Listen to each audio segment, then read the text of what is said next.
Starting now, you can get a transcript of each week's Rich Dad radio show. Just visit www.richdad.com/radio and download a copy today. This is the Rich Dad Radio Show. The good news and bad news about money. Here's Robert Kiyosaki. Hello. It's Robert Kiyosaki, the Rich Dad Radio Show, the good news and bad news about money. And today's program is about secrets. A secret society. I mean, we've all heard about secret societies. You know, some of them are the more famous ones are Bilderberg Group, the Masons, and the Bohemian Grove. Now, I don't know anything about them, and I've not really cared. But the question for all of us today is this: how do they affect our lives? Are they really as potent as some people think they are? Are they conspiratorial? Are they against us? Are they for us? What are these secret societies? And how do they impact the economy? That's the question today. So we have a very special guest today. I now call him Sir Edward Griffin. I promoted him tonight. And he just come off another extremely successful Red Pill Expo up in Spokane, Washington. So before we bring Ed on, I'll have Kim comment on how Ed Griffin has affected our lives. Well, thanks, Robert. We all read Ed's book, The Creature from Jekyll Island. We didn't just read it. We studied it. We studied it. We did a book study. We brought a group of people together. And it's not the easiest read, but it's the most eye-opening book I had read. The Creature from Jekyll Island, A Second Look at the Federal Reserve. And that was the start for me of starting to understand what's really going on with these secret societies, what's really going on behind the scenes with government, with the Fed, all of that. So this is a really powerful show because we're going to talk about what is going on behind the scenes. These are really powerful organizations and what they're doing, and how does that impact you, and what can we do about it? So just make sure the government's not observing you listening to this program. Oh, everybody's listening to everything. Because, just like what Putin does, you might get poisoned or something. So anyway, be very careful. This is a very powerful program about secrets and what you don't know, what's not reported in the news, and how the news actually prevents people from knowing this stuff. So welcome to the program, Sir Edward Griffin. Well, thank you, Robert and Kim. I love that title, but believe me, I don't take it too seriously. Good. Hey, first of all, congratulations on your second Red Pill up in Spokane, Washington. And like I say to everybody when we interviewed you prior to that, the problem with the Red Pill is I don't come away happy. I come away disturbed. I come away awakened. But the first one, which was in Bozeman, Montana, and then this year in Spokane, Washington, I came away, I don't know how you did it, but I came away more disturbed. And why is it called the Red Pill? Well, the Red Pill, of course, is based on that pretty popular meme nowadays, take the red pill and wake up, break out of your sleep, break out of your illusions, and see the world like it really is. That was from The Matrix with Keanu Reeves, right? Yeah, exactly. It's an old sci-fi movie, and I say old, I think it's almost 20 years old now. Really?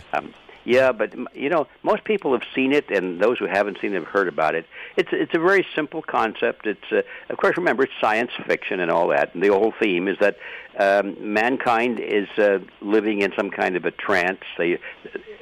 All humans have been captured by this giant computer, this matrix.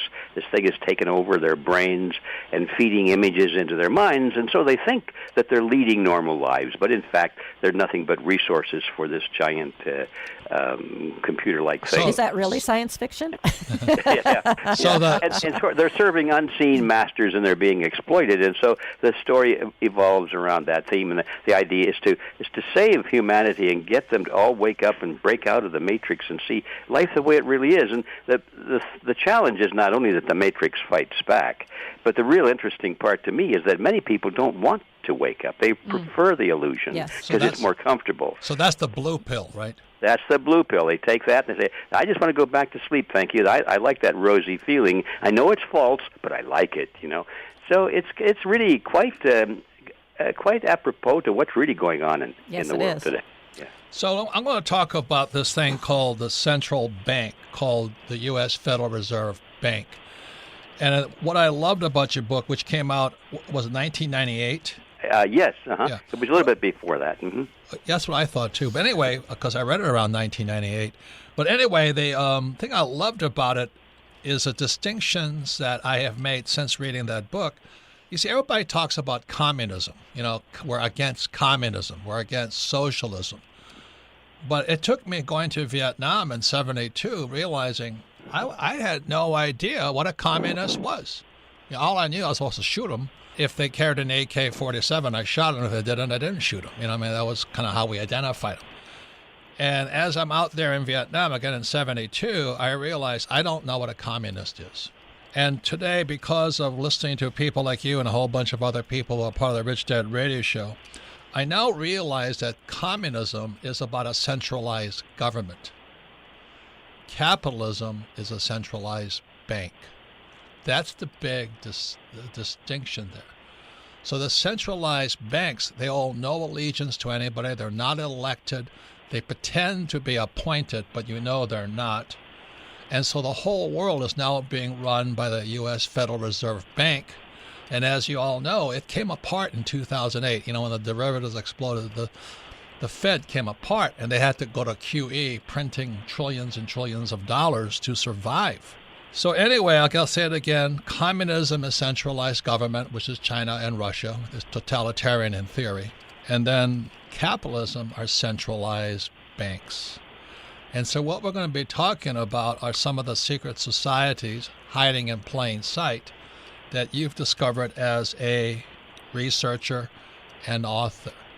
So could you could talk about why you wrote The Creature from Jekyll Island, but sticking to the theme of what are these secret societies and who actually runs the Fed, because it's not American.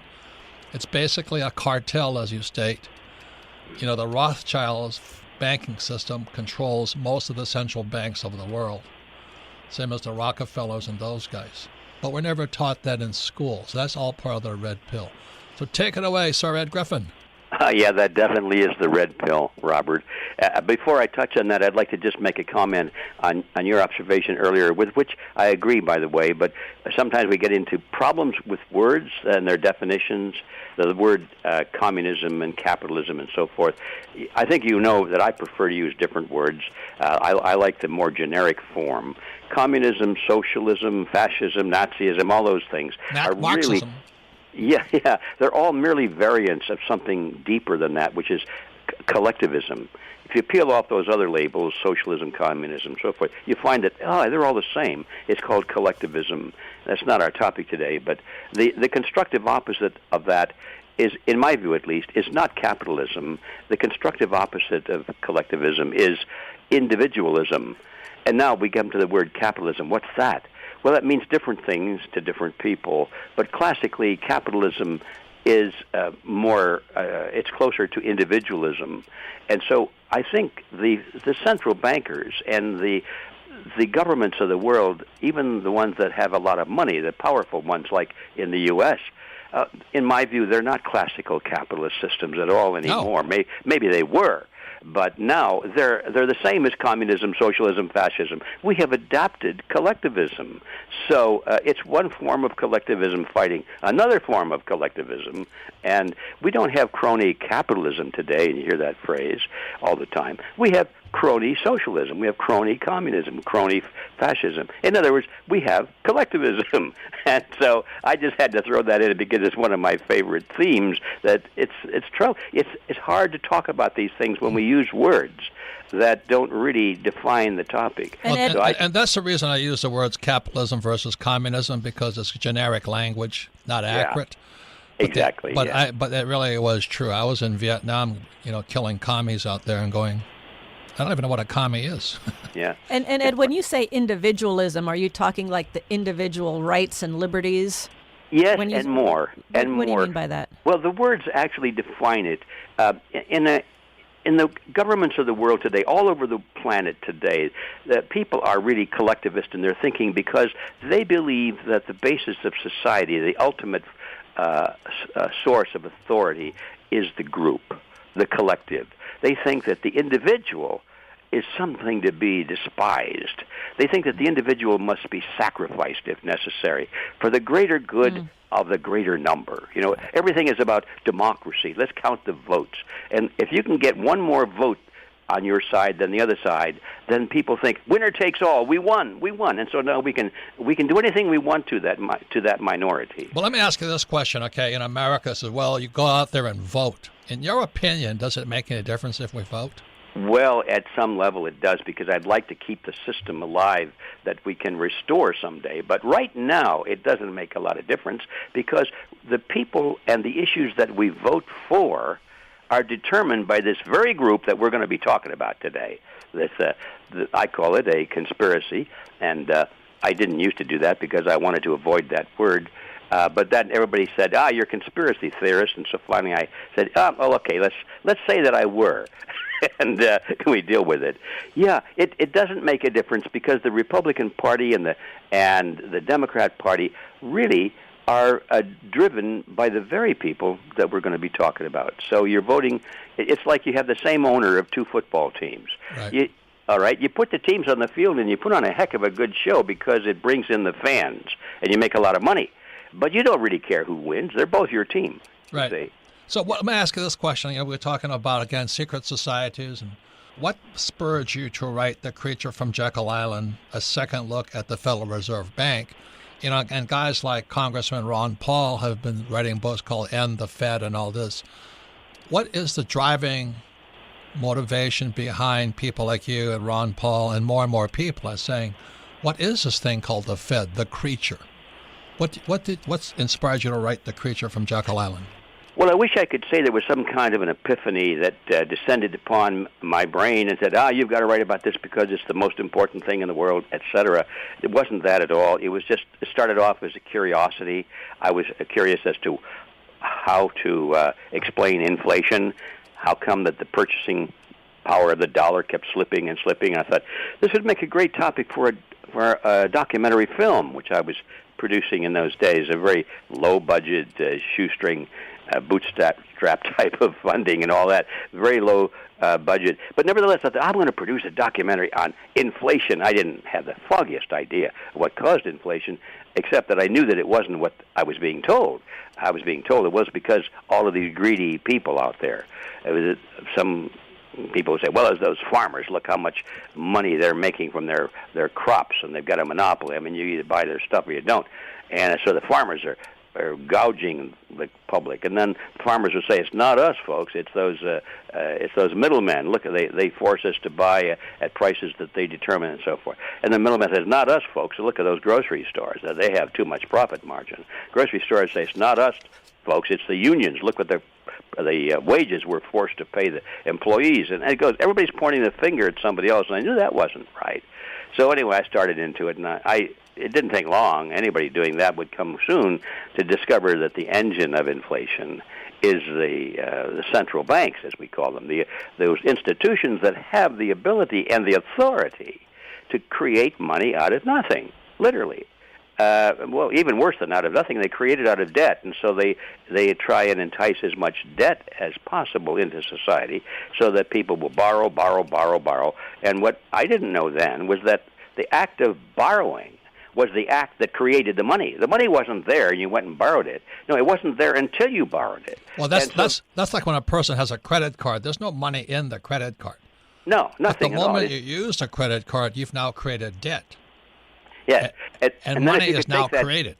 Yes, and if you could take that debt then and print it into dollar bills and $20 bills and so forth and circulate it, now you've got a simplified version of explaining how money comes into being. So then in 2008, it all came apart, right? I mean, it's coming apart for a while, but in 2008, that's when they have TARP and quantitative easing and all that stuff. Because as you write about in The Creature from Jekyll Island, which I never forgot, was you said bailout is the name of the game.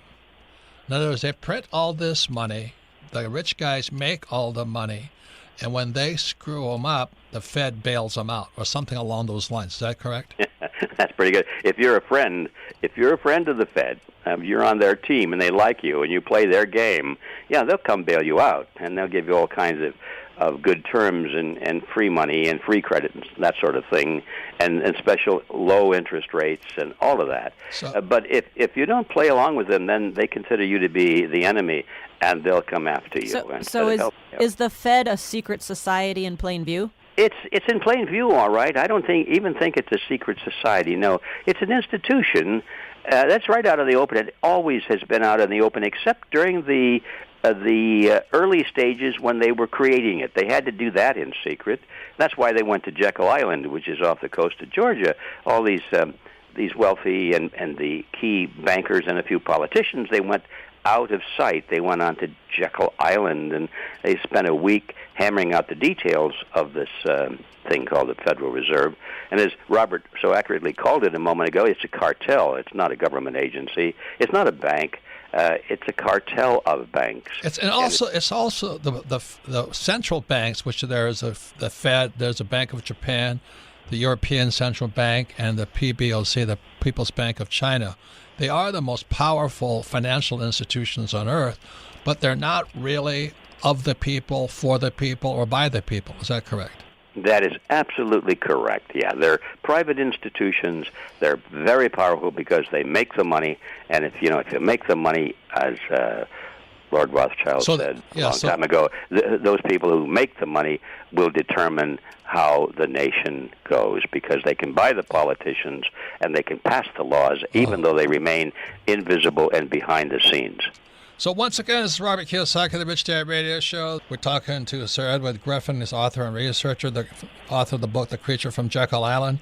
His website is realityzone.com, and we're talking about secret societies. But many of them are hiding in plain sight. So one of the secret societies we're going to talk about is, was created by this guy Cecil Rhodes a long time ago, which is called today known as the Rhodes Scholarship and all this. And guys like Clinton were part of the Rhodes Scholarship. He was a Rhodes Scholar. That's absolutely right. At the end of the Red Pill, which was held this time in Spokane, Ed said some things that just my brain went, the pieces of the puzzle are falling into place. You can see them more clearly. Another part of the secret society is the Council of Foreign Relations, CFR, but also there's banks like Goldman Sachs. If you notice, most of the central banks are run by Goldman Sachs guys.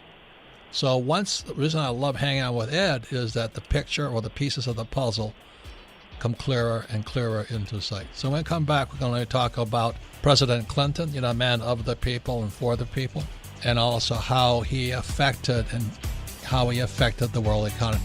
You're listening to the Rich Dad Radio Show with Robert Kiyosaki. Don't be like Charlie. Charlie is that do-it-yourselfer who does himself in. Do-it-yourself is good for tile and grout. It is not good for asset protection. Charlie thought he'd save a few dollars forming his LLC online. With no guidance, he did it wrong. When he sold the property, he lost thousands and thousands of dollars. He did himself in by trying to do it himself. Don't burn yourself. Use Corporate Direct to set up and maintain your LLCs and corporations. Corporate Direct is owned and operated by attorney and Rich Dad advisor Garrett Sutton. Garrett wrote the bestsellers Loopholes of Real Estate and Start Your Own Corporation. He is Robert Kiyosaki's attorney for asset protection. He and his team will do it right. Visit them at corporatedirect.com or call 800-600-1760. Mention Rich Dad and receive $100 off your formation fee. That's corporatedirect.com. corporatedirect.com. Log on to richdadradio.com while you listen. Now back to Robert Kiyosaki. Welcome back, Robert Kiyosaki, the Rich Dad Radio Show. Today's theme is about secret societies, but many of these secret societies are in plain sight. More specifically, we're talking about the Federal Reserve Bank, the Rhodes Scholarship, things like that. The Council of Foreign Relations are always on television. And, banks like Goldman Sachs. If you look, most central banks are run by Goldman Sachs guys. And if you look at that, you go, wait a minute, maybe that's not a secret. But the problem is, since our educational system is so screwed up and so left-biased anyway, you don't learn anything. As I started this whole program, I didn't know what a communist or a capitalist was when I left school. I joined the Marine Corps, and I go out to kill commies. I don't even know what a communist is. So I decided before I shoot any more of them, I'd better start getting educated. So our guest today is Sir Edward Griffin. He's the author of the great book, The Creature from Jekyll Island, a second look at the Federal Reserve Bank. He's an author and researcher, and his website is realityzone.com. And he just came back from his very, very potent Red Pill Expo. As I said to you, I'm not going back anymore because every time I go there, I get more disturbed. So this is the second time I went and I got more disturbed and came back. And Kathy Grady went there with her husband, Will, and they had never been, they weren't at the first one, but Will made a very important distinction. He says, you know what made the red pill so powerful? I went, no. He said, what is that? He says, there was no reporters. I said, what does that mean? He says, you see what happens, we get most of our news from reporters. And those guys are lying sacks of you know what. You know, they all have their bias and all that. So what Ed had at the Red Pill were the real guys. You know, these guys are actually have done it. They're in the trenches. They know what's happening. They were witnesses to events. So that's what made the Red Pill so powerful. And once again, we're talking today about secret societies, like the Council of Foreign Relationships, the Rhodes Scholarship, and guys like Bill Clinton, who was a Rhodes Scholar. Any comments, Kim? Well, I'm the eternal optimist, and my wish or whatever is I like this idea of the red pill versus the blue pill, because the blue pill is you take it and you kind of go along with the crowd and you're basically sound asleep. And I'm trusting that there's a lot of movements happening right now, and there's a lot of anti-establishment movements happening now. And my hope is that maybe more and more people are taking the red pill, and maybe more and more people are starting to wake up to what's going on. But Robert, you have a really great question for Ed, because there's so much, I have no idea so much of what's going on behind the scenes and these secret societies and what they're all about. Correct. And I'm going to say something about the red pill. It's like, you know, if you get a flashlight and you turn the flashlight on, the cockroaches run. So the problem is, ladies and gentlemen, it's exactly as Trump is saying. It's all fake news. So, Ed, we're talking about the CFR, the central banks. CFR is Council of Foreign Relations. They're always on TV.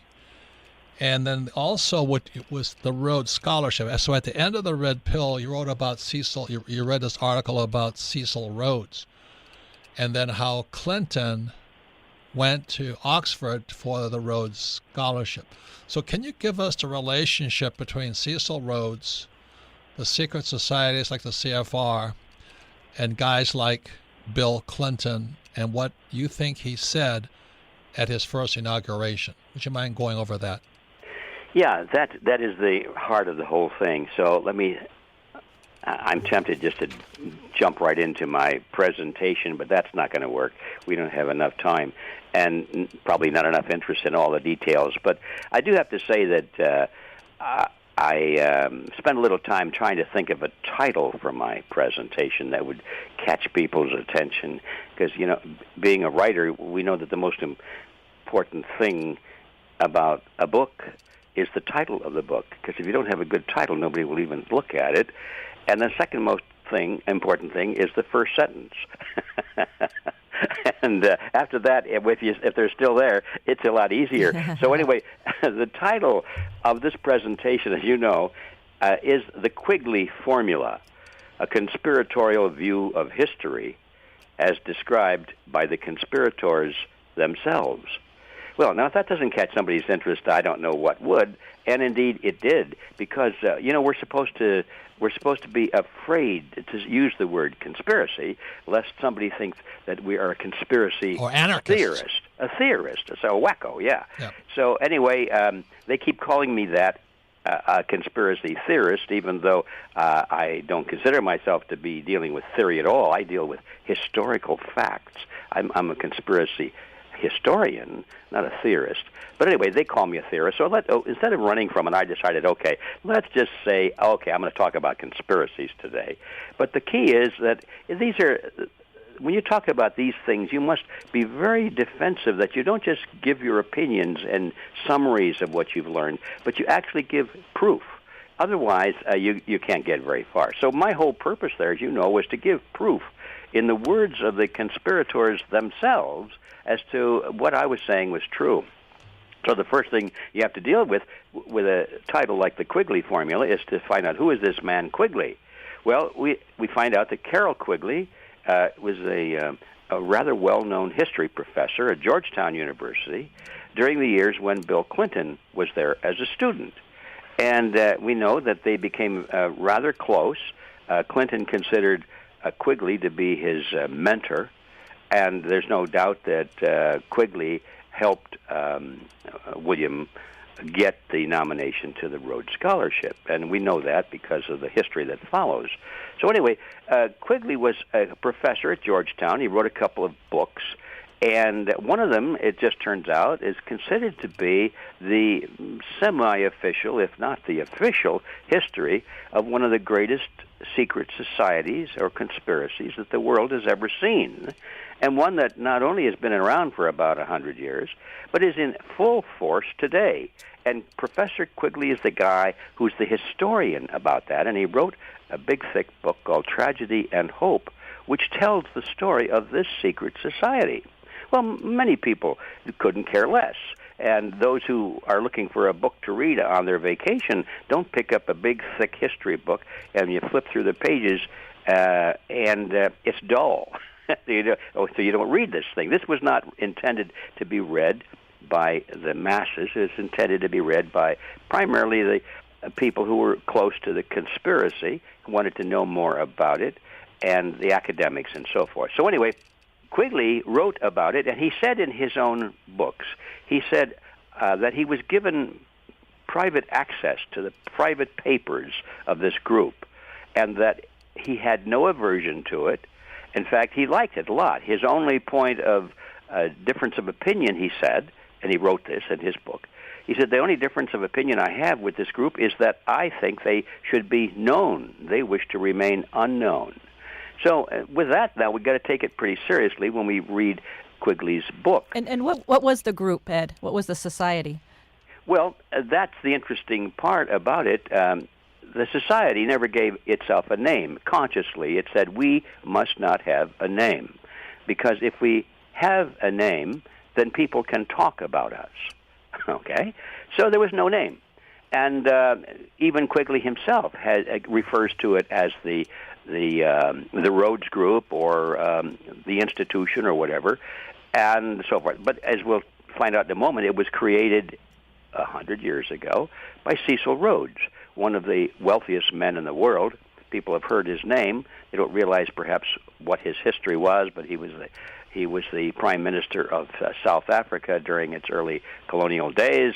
He had, because of his position, he had personally taken over most of the natural resources of South Africa, the diamond mines and the gold and the silver, all the resources. Also, the country of Zimbabwe used to be Rhodesia. Yes. And Rhodesia was the breadbasket of Africa. They produced more food. They fed everybody until they lost it to Mugabe and the Africans. Exactly. So Rhodes is a major historical figure, and he was one of the wealthiest men in the world. People say, okay, so what? But what they don't know is that when Rhodes died, he left this fantastic fortune to the formation of the secret society that he'd been dreaming about and created. And we know about that because one of the members of this secret society was William Stead. And William Stead was the administrator of Cecil Rhodes' wills. And he wrote a book called The Last Will and Testament of C.J. Rhodes. So we know all about those, almost all about those wills, because the administrator of the estate, William Stead, wrote about it, and in fact, he was a part of the secret society. So we know these things. Cecil Rhodes wrote these things. How does our president of the United States, William J. Jefferson, or whatever his name, Clinton, and the Rhodes Scholarship, and, I'm always in South Africa at Rhodes University, which is in Grahamstown, and all this. So how does that affect this Federal Reserve Bank? I mean, how did this all come together? Well, first I need to tie Clinton perhaps to this. You mentioned Clinton, and I think it's a significant thing that when Bill Clinton received the nomination for president at the Democratic Party convention. He gave honorable mention to Professor Quigley, and he said that he owed much of his political thinking and his enlightenment to Quigley. And after Clinton was already president, in a few public speeches, he did the same thing. So he mentioned Quigley purposely and publicly. And to most people, they thought, well, isn't that nice? Here is President Clinton acknowledging this nice, kindly old professor as being an influence, a positive influence on his career. But those who understood who Quigley was and what he wrote about, it was a whole different message. The few who understood said, aha, I get it. Bill Clinton is telling us that he is a protege of Professor Quigley, and that since Clinton was a Rhodes Scholarship, they got the connection, that he was recruited into this secret society through the Rhodes Scholarship. So Clinton was saying indirectly to those who knew, he was saying, I know about this conspiracy, and I am now in its service. And that's what, for those who understand history, then that was things like the Glass-Steagall Act was repealed in 1999, which turned basically the whole banking system into a great casino. And so all the actions of Clinton are best explained, from my point of view at least, by understanding the creature from Jekyll Island. It's how the ultra-rich have taken over the world via a thing called the Federal Reserve Bank, which bails out, as you said in Creature from Jekyll Island. The name of the game is bailout. So when the whole thing crashed, they didn't call it bailout this time. They call it quantitative easing. Is that fairly close? Well, the two are connected, yes. In order to bail out these banks and their corporate institutions that are, the source of their great monetary power, in order to bail them out, you've got to have money to give them. So in order to give them the money, you've got to have the legislation that authorizes you to do that. So you go to Congress. Congress dutifully says, yeah, how much do you want? And they'll authorize any amount that you say, and then give the Federal Reserve the authority to do what it was designed to do, which is to create this money out of nothing. And that was Paulson. And then they give it to their buddies. Right, and that was Paulson, who was from Goldman Sachs. Yes. And he was head of the Treasury, which then authorized guys like Bernanke to print quantitative easing. Yes. And actually, the Fed now has ways of doing that anyway, but it's better, they think, of just having it done legitimately out in the open through Congress. Congress says yes, no matter what, because they go in and they tell Congress, well, look, if you don't give us this power by noon, why, the whole banking system's going to come unglued. There'll be panics. People will be shooting each other in the streets. America will be taken over by China and Russia, and you will be responsible, Mr. Congressman, for this great disaster to our country because you refuse to vote for this simple little authorization bill to create some more money. So that's how they do it. The first one was TARP. So let me get back to a question here. So you said that when Clinton is talking about his mentor Quigley, that he was giving the nod that I'm on board with the secret society. What is the purpose of the secret? What do they want to do? What does the Cecil Rhodes Society want to do? What's their purpose? All right, let's cut right to the chase. In the words of these people themselves, including Cecil Rhodes, the goal is nothing less than world conquest. Conquest not with guns and bullets and that kind of thing, but conquest through the economic system, through the banking system, and what they call the central banks of the world working in unison, all of which are controlled by the members of their secret society. Which is the Rothschild Bank controls most, not all of them, but they're involved in most of them. They're right smack in the middle of it.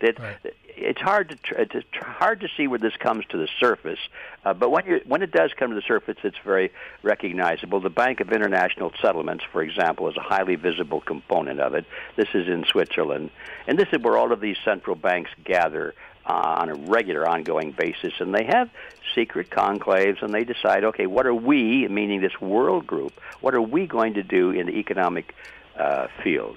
And the goal, of course, is to keep their economic control over all the nations of the world. They know if they can control the economy of a nation, they can control every aspect of the nation. They can control the politicians. Yeah, you went over some really quickly. The BIS, Bank of International Settlements, I believe is in Lucerne, Switzerland. Yes. It's the central bank's central bank. That's really how I heard it described. Well, this whole organization, that was involved in that.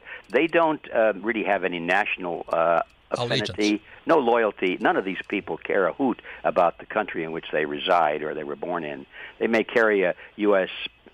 Passport or citizenship. They may be from the UK. They may be from France. Who cares? They don't really care. They consider themselves as loyal only to this secret society. That's their ultimate. And so the purpose is the purpose just power-driven, money-driven? It's families that just, I mean, why? I guess I'm asking why. It's very simple, Kim. It's power. Yeah. Money. Why do people want money? Because money is power. Yeah. So they're really after the power, and the money is the path to it. The day may come when there will be no money as we know it, but there will remain power, and it'll be through other means, perhaps little chips in your hand and units, digital units floating around. There may be no money, no cash at least. There'll be something that'll serve as money, but it's not important whether the money is paper or credit card money or checkbook money, as long as it is controlled by these people, and they can determine how much of it there is, who gets it, how easy it is to get, and so forth. They will control the world, and that's what Mayer Amschel Rothschild said back. He was born, I think, he died in 1812, so it was a long time ago. But he says, give me control of the nation's money supply, and I care not who makes the rules. In other words, it doesn't make a difference if it's Republican, Democrat, communist, capitalist, liberal, or conservative. You see, It's always money that controls the world, and that's why there's no financial education in schools, because you'd have to bring Ed in, and they take him out. Well, they certainly are not friendly to my message and yours, Robert. And that's why at the Red Pill, the press always comes around and trashes you. Yeah. And it's getting dangerous for me to hang out with you, Ed. Yeah, I know. Keep your eye to the sky, you know.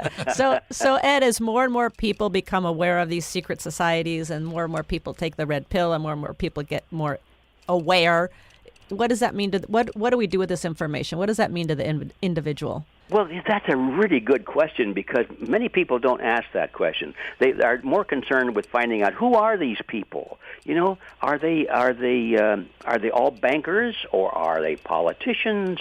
Are they well, wait a minute, are they Democrats?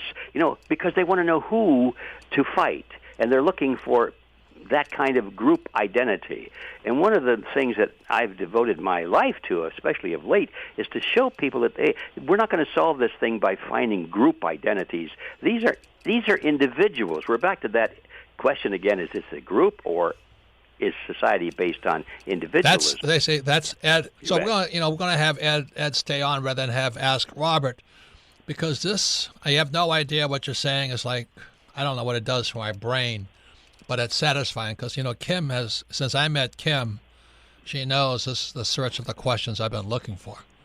And so when I was at Red Pill, and when you closed it out and you talked about Professor Quigley and President Clinton, it all kind of the pieces of a 1,000-piece puzzle came to a close. So we come back, we'll be going back more once again with Ed Griffin. And we'll be talking more about what does it mean to the individual and what can you do. You're listening to The Rich Dad Radio Show with Robert Kiyosaki. Don't be like Charlie. Charlie is that do-it-yourselfer who does himself in. Do-it-yourself is good for tile and grout. It is not good for asset protection. Charlie thought he'd save a few dollars forming his LLC online. With no guidance, he did it wrong. When he sold the property, he lost thousands and thousands of dollars. He did himself in by trying to do it himself. Don't burn yourself. Use Corporate Direct to set up and maintain your LLCs and corporations. Corporate Direct is owned and operated by attorney and rich dad advisor Garrett Sutton. Garrett wrote the bestsellers Loopholes of Real Estate and Start Your Own Corporation. He is Robert Kiyosaki's attorney for asset protection. He and his team will do it right. Visit them at corporatedirect.com or call 800-600-1760. Mention Rich Dad and receive $100 off your formation fee. That's corporatedirect.com. corporatedirect.com. Your financial education continues. Now back to Robert Kiyosaki and the Rich Dad Radio Show.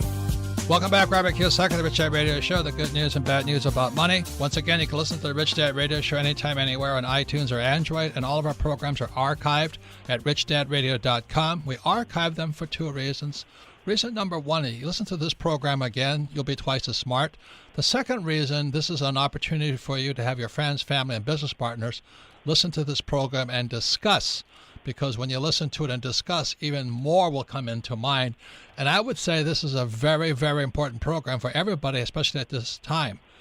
And the reason for that, the reason we have Ed Griffin on, he's the author of the book, The Creature from Jekyll Island, it's about the Federal Reserve Bank, is this is the reason the Rich Dad Company was formed. It was back in '83, I read a book by Dr. R. Buckminster Fuller called The Grunch of Giants.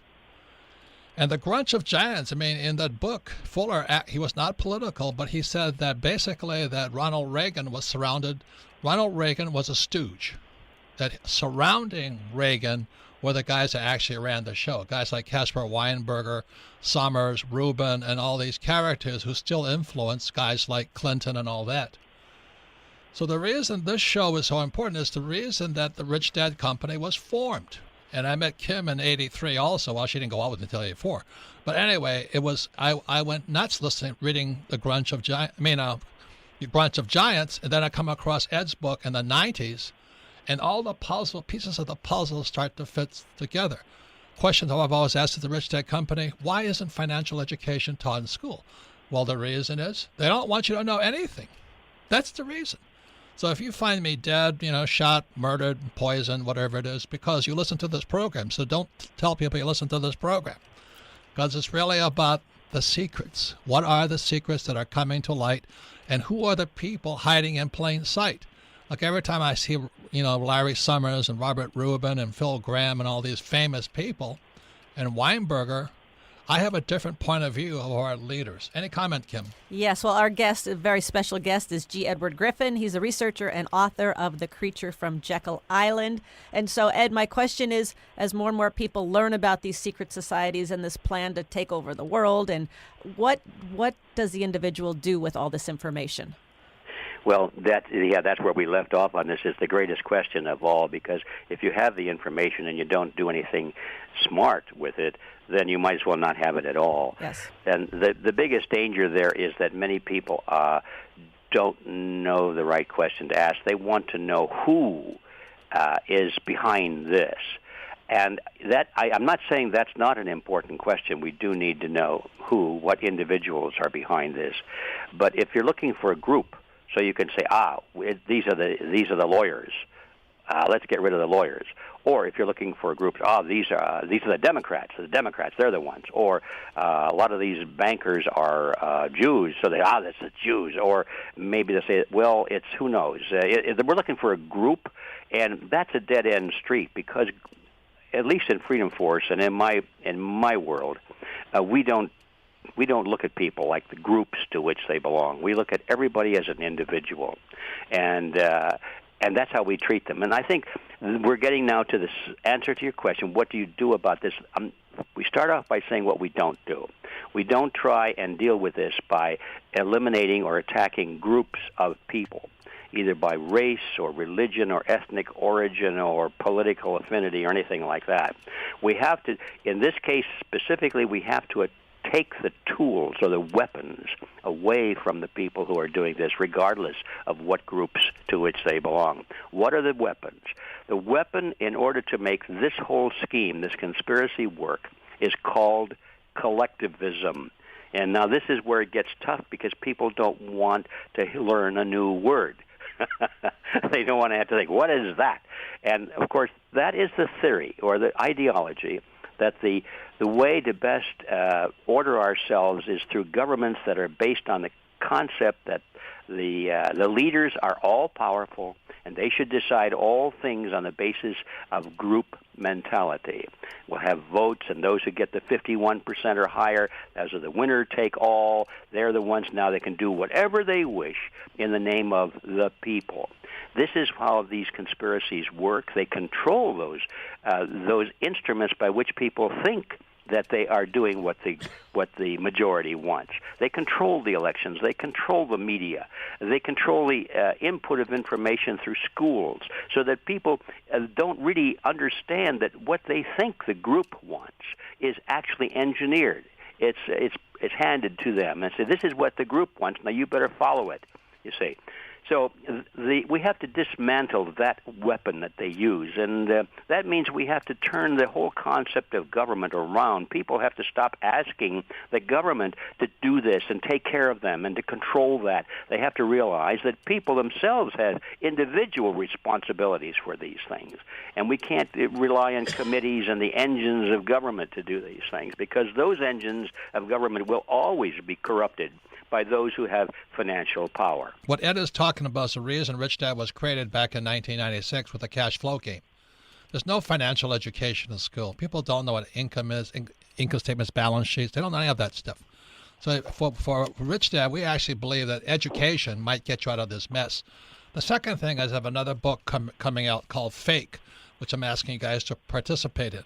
But one of the things about Fake is that the reason we came off the gold standard in 1971 is the government cannot print gold, but they do print ETFs, which I don't like ETFs. Another thing is this cyber currency or Bitcoin is actually threatening centralized banking. So we have a lot of things coming apart right now, and I'm going to ask Ed, like I said, if you shine a light on a cockroach, they go into hiding. Aren't you basically saying it's time to shine the light through education on the cockroaches? Exactly, Robert. That's the whole purpose of the Red Pill University and the Red Pill and the Red Pill Expo, which it sponsors, is to get that big spotlight out there, fire it up, and shine it directly at the cockroaches. Right. And you're absolutely right. That is the first step. But having done that, we also have to know we have to be informed. We can't just say, oh, gee, I wonder what's the right thing to do, because the cockroaches have an amazing capacity for morphing. They historically have always figured out what the public wants that's not going to be in their best interest, and then they run around on the other side and pretend to be leaders of their own opposition. And since they have a lot of money to throw at it, and since they know how to say the right things, a lot of voters, a lot of innocent people say, oh, yeah, there's a good man or good woman. Look, they're saying the right thing. And so they become their own leaders of their own opposition, and they subvert everything. So you can't just play this game lightly. You have to become professionals at it. Well, that's what I love about your work, is that it really is about illumination, or not the Illuminati, but it is really to shine the light on the cockroaches. But what happens for many people is they don't keep shining the light. And so that's why, Ed, I really appreciate your work.